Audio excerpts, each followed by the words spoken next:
Jina langu naitwa Peter Angore. Mimi ni mwanzilishi wa kundi hili la CBO ambalo ni Vihendo CBO kutoka pale sehemu za Kilifi, Tezo Ward.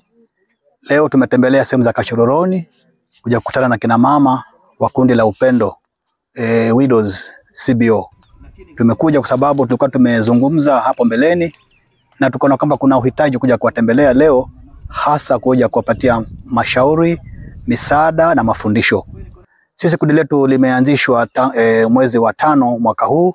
Sasa hivi ninavyozungumza, huu ni mwezi wetu wa 7, na kazi yetu kubwa ya kufanya sisi ni kuweza kusaidia umma ama jamii katika sehemu mbalimbali, katika mambo ya elimu, mambo ya afya, mambo pia ya mazingira na mambo pia ya kuweza kusaidia wazee, hasa wajane kama hawa. Leo tumekuja hapa kuja kuwaona na nashukuru tumepokelewa vizuri na tumeweza kufundishana hasa juu mambo ya afya na mambo ya lishe bora, ambayo naona kwamba ni jambo la muhimu la kuwasaidia kina mama. Tumeweza kuwajua hawa kina mama ni watu 50 kama walivyosema, na wana mahitaji mbalimbali, lakini kwa leo ni siku ya kwanza sisi kuja hapa, na ndio naona kwamba ni muhimu kwa sababu tumekuja kujuana vizuri na pia kuona kwamba tutasaidia kwa jinsi gani.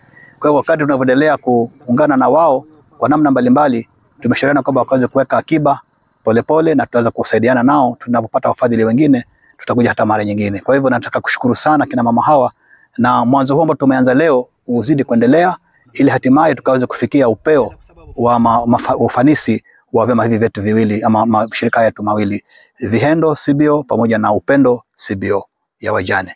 Asante sana.